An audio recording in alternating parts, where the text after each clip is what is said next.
Shalom. This is your prophet, uProphet Slindo Madwe.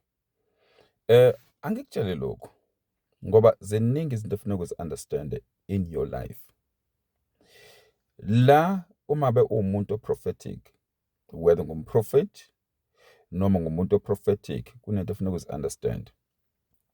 Number one, you need to understand ukuthi kunomuntu ongumprophet, so lo muntu kwi-office of being a prophet.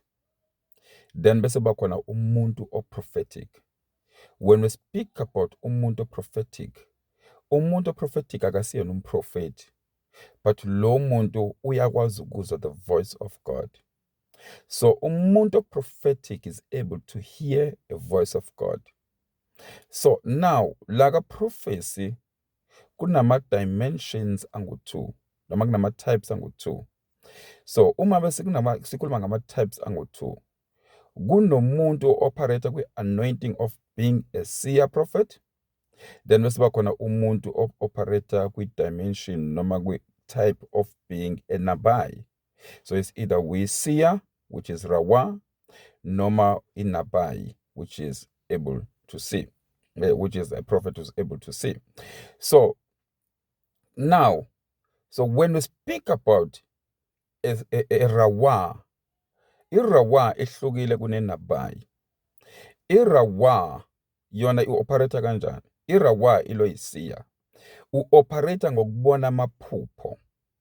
A-operator ngokubona imbono, abese interpret imbono ayibonayo, interprete amaphupho awabonayo. So lowo uyisiya prophet.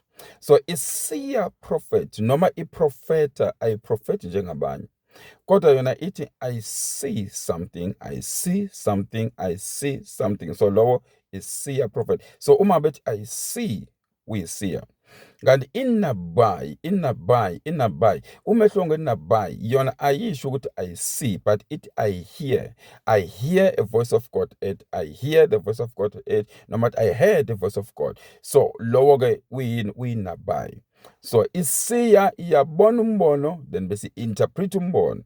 Ngamanye amazwi ibone umbono is either umbono omuvayo noma umbono ongamove, but izobona umbono bese interpreta umbono. Isebenzisa ama-symbolic angels, because ama-angels abizwa ngama-symbolic angels.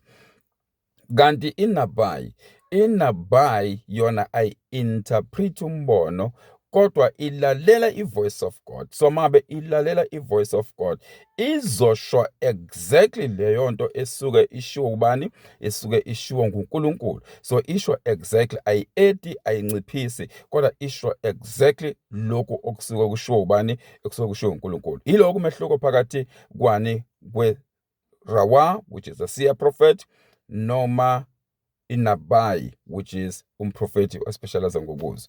God bless you, God bless you, God bless you, and shalom.